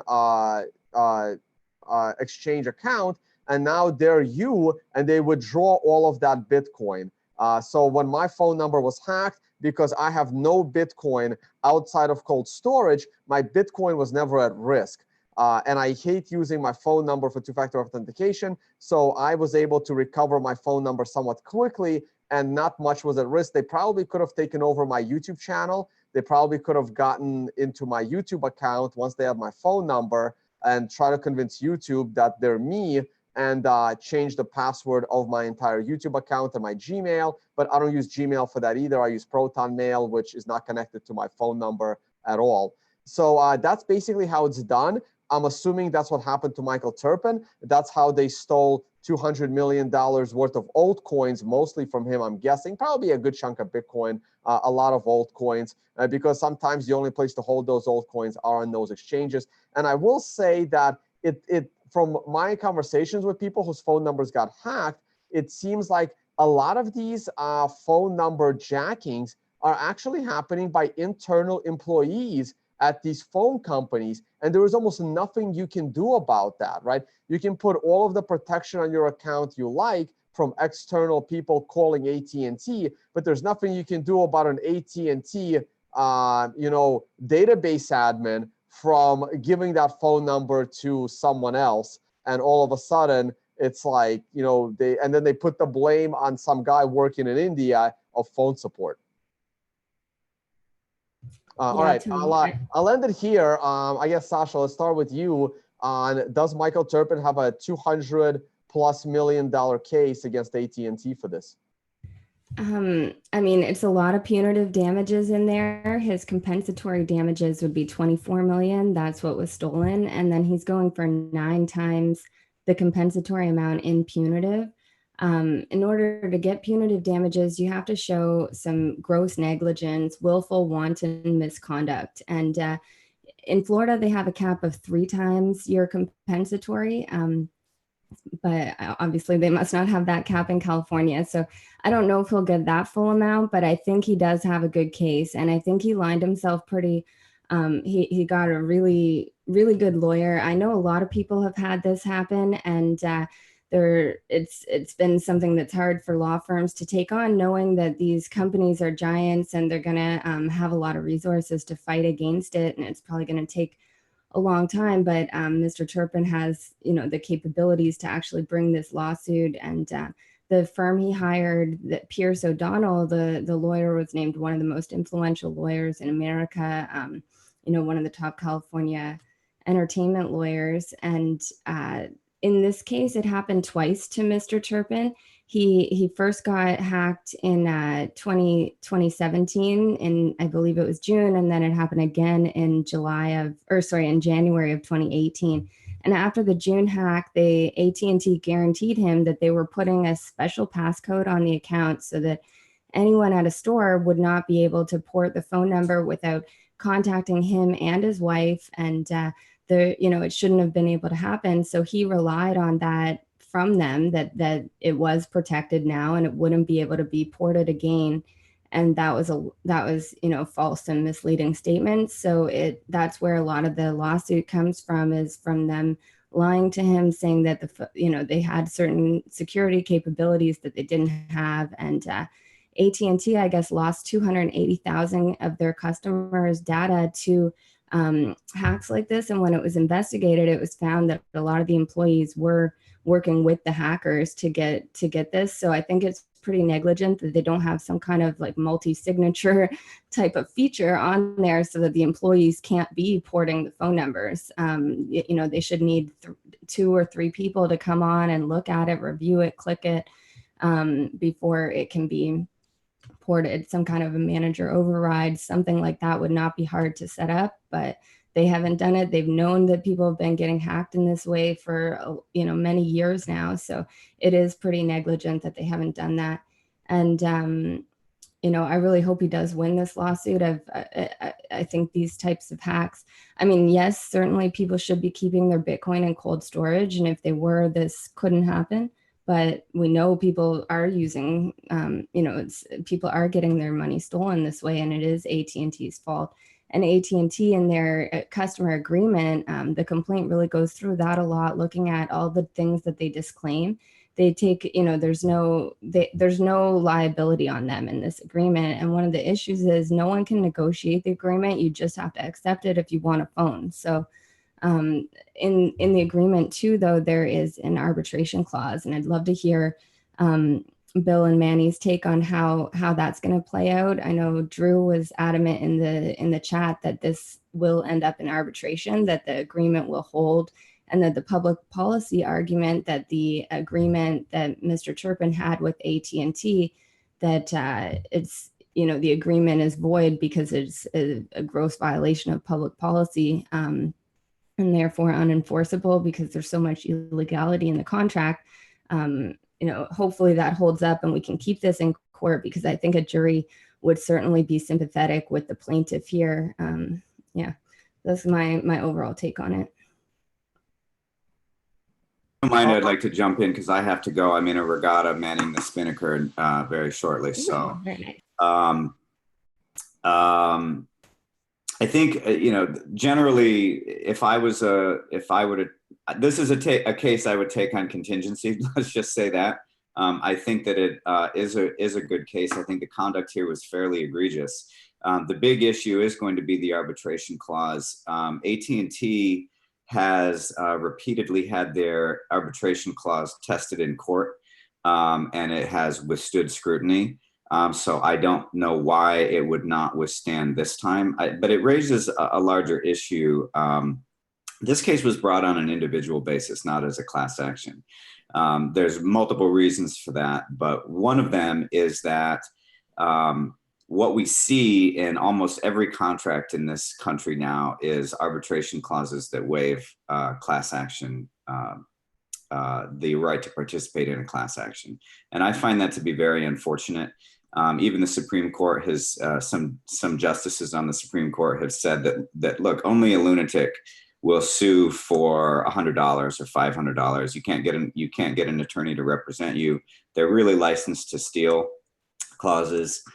That's, as someone who just has sympathy for consumers in a free marketplace, I don't think these contracts are good for a healthy business environment, because it gives companies the ability to really nickel and dime you to death with no potential for liability. Having said that, they're part of almost every contract now. If I was representing my corporate clients, if I don't put it in an agreement, I'd be sued for malpractice. So it's the way it is. But be very careful when you enter into agreements with large companies like this, because you're waiving pretty much all your rights. And people will say that arbitration is the same as a court action, but it's just not. So I have to go. It's been a very good discussion. Hopefully we'll be on next week, and I'm not too busy. And everybody, thanks Tone, thanks Sasha and Manny, and everybody watching. And we'll catch up soon. Thanks a lot. Thank you. Thanks, Bill. Hey, Manny, before we go to you, let me, obviously you can give your general comments, but I want to throw in there, how liable do you think AT&T is for Michael Terpin keeping his crypto on, let's say, Bittrex versus cold storage, right? Because if my phone number gets hacked, none of my crypto is at risk, right? But his phone number gets hacked, $24 million is at risk. How liable is AT&T for the way he stores his crypto? Because that's almost on him, not on AT&T. Well, I think that's a great question, but I think the issue focuses on the safety and soundness and security of utilizing your phone and the data around your phone, right? So clearly there were or are issues with the actions of AT&T and having porous security and controls around whatever you're using the phone for. So in this situation, we're obviously talking about his crypto holdings, but effectively, as people use their phones more and more, people don't go to the bank. Everybody uses their phone for every type of transaction imaginable. So the amount of personal information, social security numbers, bank accounts, all your personal information is within your phone, unfortunately. So I think this is a great case, and I think that AT&T has liability. Unfortunately, I think these contracts, which are referred to as contracts of adhesion, these take it or leave it contracts, are used by every major utility company imaginable. So if I have Verizon, if I didn't want to sign my agreement with Verizon, I wouldn't have a Verizon account. So that is an issue, but it's a longstanding issue independent of this case. I think the arbitration issue or matter would be hard to get this out of arbitration because of that. I think William was correct in terms of this has been challenged before unsuccessfully. I do think though that AT&T has liability.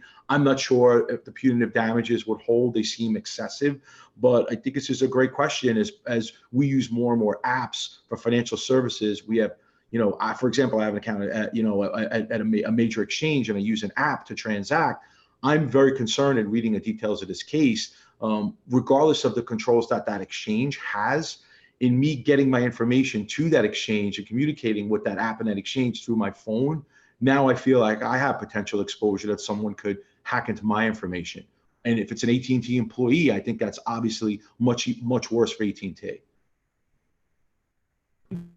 And one of the things I was wondering one thing that these hackers do too is they get into your Facebook and start messaging your mother or like any of your family members saying that it looks like you, it's your picture, it's coming from your account, that you're having some kind of bad emergency, you need them to send Bitcoin, or you need them to send some kind of money to you. And a lot of people's family members do that. And one of Mr. Terpin's clients did that on the first hack. They sent payment for something to him, and that's how the hacker got money the first time. But I was wondering, it seems like a lot that he had on, in a hot wallet. I wonder if they were watching his text messages, or they were still in one of his accounts and could see that like some transaction happened and it was right before he could move it to cold storage that they got it, or something like that. Who knows? But yeah, I mean, I don't think that was necessary. Michael Terpin has been in the space for a long time.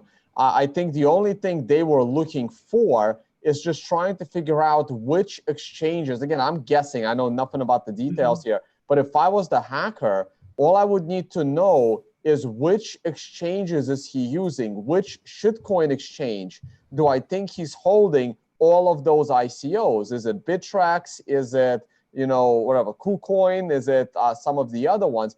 And once you have an idea of which exchanges he's holding as a hacker, and you know what kind of, password protection and password recovery that exchange has, and you know what you need to hack in order to then hack his shitcoin exchange. If all it is email and text verification, and you know for a fact that he utilizes, let's say, Bittrex, then you're set. Then you're going after Bittrex. You don't need to know which tokens he's holding. Your goal is to get into his Bittrex account. And so if you use Google Authenticator, is that better? Like it's a web authenticator. I think that can prevent it.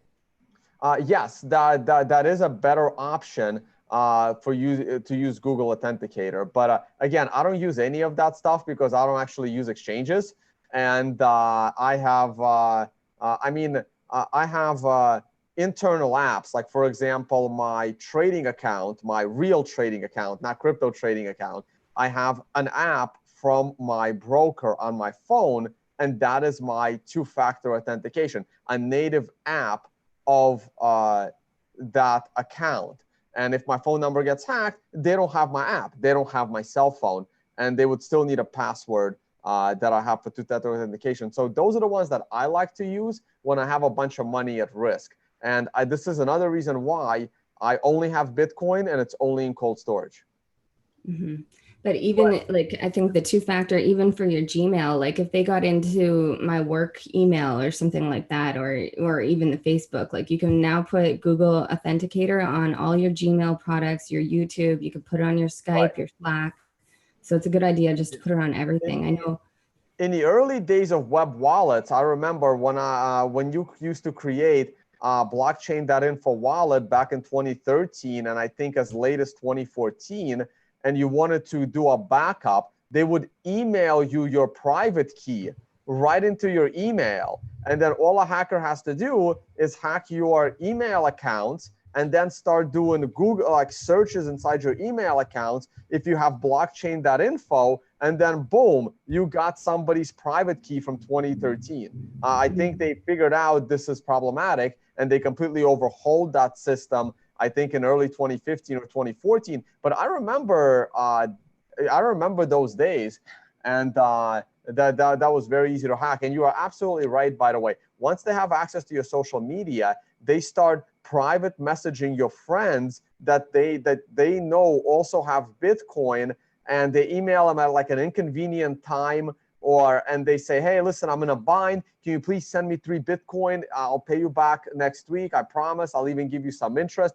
I know a guy that got taken for 12 Bitcoin that way because he thought his friend, who is who profited a lot from like investing in these, pre-ICOs and stuff, and he knows that that's how he made a lot of money. So when that friend frantically texted him that he needs 12 Bitcoin because he has like, a can't miss purchase, and he can't get to his own Bitcoin, and he'll give it back to you with like 20% extra next week because of this deal. The guy didn't get on the phone with him, sent him 12 Bitcoin. What the hacker then did is deleted the history of that conversation. So it's like, it was like 2 or 3 weeks later when the guy got his own Facebook back, and then his friend texted him and like, yo, dude, what's going on? Where's my 12 Bitcoin? And he had no idea that even happened. Mm-hmm. Yeah, it's yeah, awful.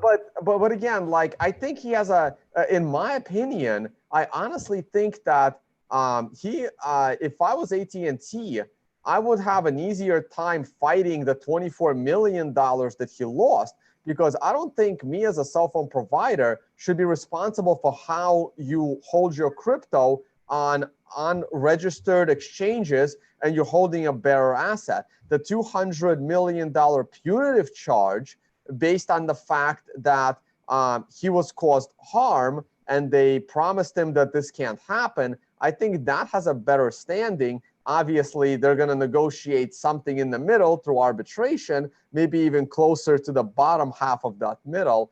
But I think AT&T has a reasonable, defense against how they're not responsible for Michael Terpin's, shit coins on Bittrex. I'm just guessing that it was Bittrex. Well, one of the other things they said in the complaint is that what AT&T did was essentially the same as giving, if a hotel employee gave someone the key to the room plus the keys to the safe.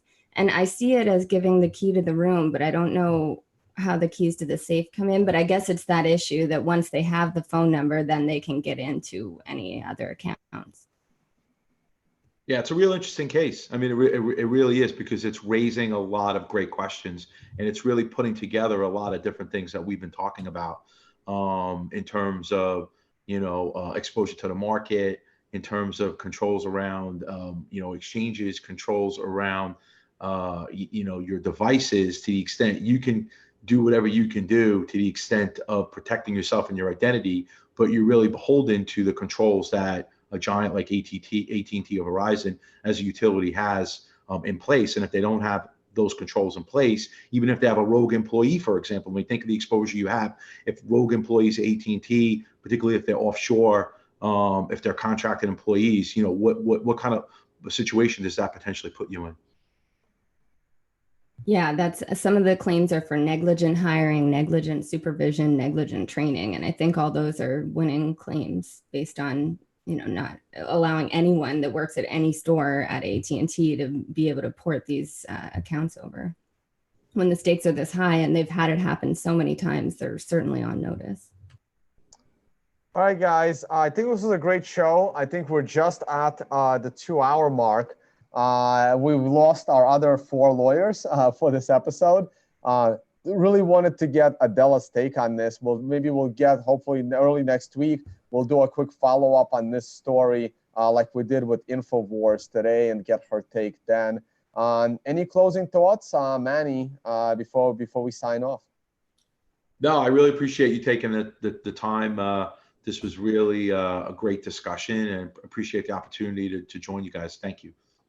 Yeah, no, thank you. I'm glad you guys hung in there this whole time. Yeah, thank you for coming on the show weekly. And Sasha, go ahead, close us out. Oh, I'm just glad to be here. It always helps me learn hearing from the other lawyers you have on here. It's a good, source of knowledge and keeps us up to date on everything going on, because the news stories in crypto law are just coming out fast and furious. So I really appreciate being part of this. Thank you. Oh man, thanks guys. I know everyone in the chat wants me to do TA, and I purposely don't want to do it on this show, but I'll let you guys go. I'll take a 5-minute look at the price of Bitcoin, only because I have not looked at the price of Bitcoin in the last 12 hours. I was actually out really late last night at Vegas, so I should not have even been doing this morning. Keep rubbing it in, right? Oh God. I finally got a chance to go out. I'll let you guys go. I mean, we've had 400 people hang in there with us for over an hour. I'll take a quick look at the price of Bitcoin. You're welcome to stick around, or feel free to get going, and then we're gonna close this out. We'll take a 5-minute look at TA. I'll get off. Thank you. Have a good day. Thanks, Manny. Bye, buddy. Thanks. Bye. Bye, Sasha. All right, guys. I wasn't actually ready for this, but let me Let me now open up a chart here and we'll go ahead and take a look. Oh, I'm gonna have all of these guys again. That's gonna be annoying. Yeah, give me 1 second. I haven't really been looking at the live chat all that much. Oh man, this is this guy. I restarted my computer, so now I have all of these tabs I will have to kind of close, unfortunately. All right, I did enough. Let's jump into some screen share. I'll take a look at the charts for 1 second because I'm curious what the price is myself. Hopefully it comes in color. Had that issue lately. The monthly chart hasn't really changed. Not going to look at that. The hyperwave chart hasn't really changed, even though Tyler and I are now going to be re-looking at what the hyperwave lines are. The stop and reverse points and the Bollinger Bands. This chart hasn't changed either. There really hasn't been any significant enough changes to discuss. We are back. We're forming this doji candle at the bottom. And let me adjust this a little bit. We're still coming into the edge of this triangle. Bitcoin remains in a no trade zone for me. It could go as high as 7,000. It can even go as high as 7,500, 7,600, because that's the top of the triangle. We can certainly do that. And but as long as it consolidates here, what it's going to remind me of is the following daily chart. Here is the daily chart of Bitcoin. Let me magnify that. Let me do one of these. Well, what it will remind me of on this daily chart is this giant triangle, and we've had two of them already. So the weekly chart is starting to look a lot like this daily chart. Now, don't pay attention to the symmetric triangle in orange. Pay attention to the descending triangle in red. And what you saw here is we hit the top of the triangle just like we did recently with the $8,500 top. And now we're like consolidating at the bottom half of the triangle. And that led to a huge 2-day drop right here when we finally broke the bottom. We went from 1,300 down to 9,000 in 2 days. So in 48 hours, we dropped, 4,000 on 13,000. That's big. Then we made another triangle. Notice how these triangles were breaking down early. Usually they make it to, 80% of the way into the triangle. And look at this, right? So here's another very good comparison. I didn't even notice that, right? So compare the weekly chart to this daily chart, right? Picture this triangle right here in red in this daily chart. Notice how we dropped really hard, bounced into the top of the triangle, bounced off the bottom of the triangle, did go up for, this is the daily chart, 1, 2, 3, 4, 5 days into the top, had 2 big down days from the top of the triangle in the middle of the triangle to the bottom of the triangle. This took place in January 2018. That was a pretty big drop. We dropped from about $12,000 down to $10,000 in 2 days, okay? Then we had a consolidation candle, a borderline spinning top, a borderline doji right at the bottom of the triangle. And then look what happened next on this daily chart. We had a big drop. We had, again, in 2 days, the price went from 10,300 to a low of 8,000. So it basically did the same exact price drop as it did before. Now flip back to the weekly chart and please tell me how this doesn't remind you of that. We came off the top of the triangle from the middle, spent a couple of days at the bottom.